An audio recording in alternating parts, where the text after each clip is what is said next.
What makes a family? When I ask you that question, I bet a super specific image pops right into your head. You probably picture the folks you grew up with, the relatives you live with right now, or maybe friends who just feel like family.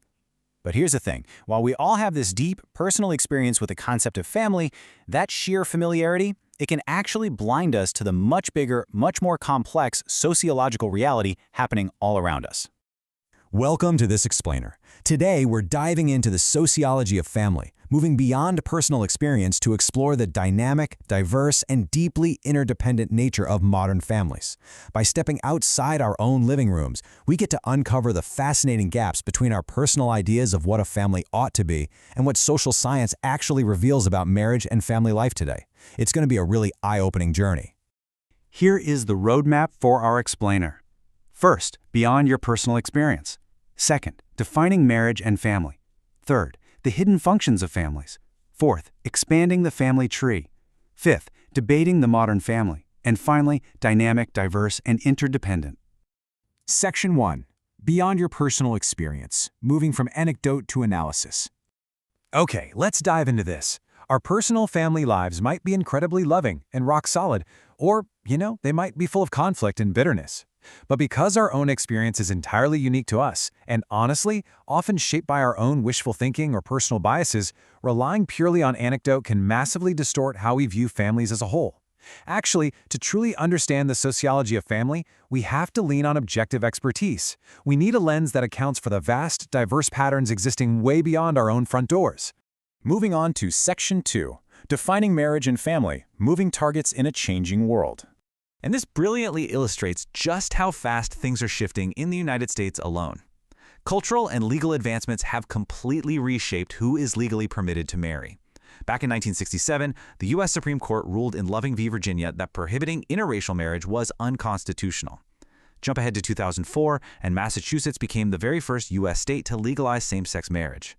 Then, just over a decade later, in 2015, the Obergefell v. Hodges decision legalized same-sex marriage nationwide. The legal parameters of marriage are just incredibly dynamic. But definitions shift wildly on a global scale too. Get this, 84%. While in Western cultures like the US, monogamy is the only legal form of marriage, polygyny, which is the practice of having more than one wife, is actually accepted in 84% of the world's studied cultures. Now, to be clear, monogamy is still the most widely practiced form even within those societies, usually for economic reasons, but that 84% figure, it really shows us just how culturally specific our own definition of marriage truly is. This contrast between rigid definitions and lived reality totally extends to the word family itself. The U.S. Census Bureau uses a pretty strict definition: 2 or more people related by birth, marriage, or adoption residing together. But the lived reality for millions transcends biology or law entirely through emotional closeness. Take Latino communities, for example, where compadres or godparents are deeply embedded family members. Or in many African American communities where fictive kin are treated entirely as family regardless of bloodlines. And among many traditional Native American tribes, the wider clan is regarded as the fundamental family unit. Section 3. The hidden functions of families, the jobs keeping society afloat. So what does a family actually do for society? Well, sociologists identify 4 primary, often hidden functions.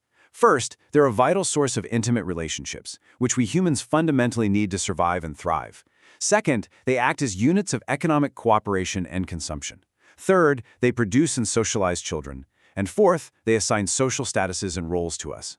Now, granted, not every family does all of these or does them perfectly, but intimacy and economic interdependence are absolutely crucial human needs that keep our society from collapsing. Let's zoom in on that third point for a second. Socialization. This is defined as the shaping of individual behavior to conform to cultural or social norms. Traditionally, the family has been entirely responsible for this whole shebang. It's where you learn how to behave, what to value, how to interact with the world. But today, this massive job is increasingly shared with outside agents, particularly the state and schools, which really kicked into high gear with the rise of compulsory education. Think about how this builds your personal identity over time. You start in your family of orientation. That's the family you grow up in, which gives you your original social status, your socioeconomic class, and your early ethnic and religious identity. But as we enter adulthood, many of us form a family of procreation through marriage, partnership, or childbearing.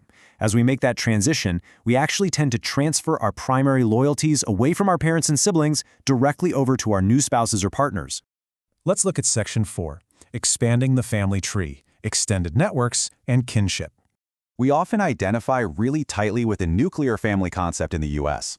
But surprisingly, there are currently more than 4 million U.S. households that conform to the extended family type. In fact, in most non-European families around the world, the extended family actually is the basic unit. And even if we don't live under the same roof, so many of us rely on modified extended families. This means we share care and support across different homes. Grandparents, for instance, often serve as an absolutely vital everyday resource for childcare and stability. These broader kinship systems are generally created in two ways. First, you have conjugal relationships, which are created through marriage. So think of your in-laws. Then you have consanguineous relationships, which are created through biological blood ties. Now, you might be wondering, what about adoption? Well, sociologists brilliantly classified adopted families as fictive consanguineous relationships. That means they carry the exact same weight, the exact same closeness, and reciprocal obligations as biological ties. Section 5. Debating the Modern Family, Navigating the Culture Wars. Now, what's really fascinating about this data is how perfectly fractured public opinion is regarding all these family trends. When surveyed, the public splits into three almost equal camps. You've got 31% who are acceptors, seeing these shifts as harmless or even good for society. Then, 32% are rejectors, who view these changes as bad for society. And finally, 37% are skeptics, who share tolerant views but still worry about the potential long-term impact. It is an incredibly divided landscape. These divides generally map onto two major ideological camps. The conservative position is largely pessimistic, viewing contemporary family life as weakened and endangered by recent cultural shifts. On the flip side, the liberal position celebrates this increased domestic diversity and the rich range of choices now available. The data shows that religious affiliation heavily influences these views across the board, but there's also a large centrist group right in the middle that actually shares aspects of both of these positions. Recognizing all these viewpoints neutrally is totally crucial to understanding the sociology of the modern family. Section 6. Dynamic, diverse, and interdependent. The core sociological themes. If we distill everything down, we get these three major, absolutely crucial themes. First, families are dynamic.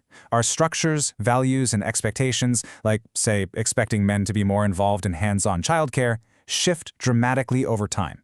Second, families are incredibly diverse.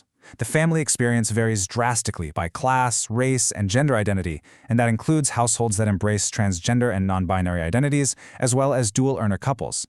And third, families are interdependent. No family exists in a vacuum. We literally rely on wider societal support to thrive. So the crucial point we need to take away is this. The health and stability of the wider society depend largely on strong and stable families. It's a deep two-way street. Society supports the family, sure, but the private family unit is the irreplaceable foundation.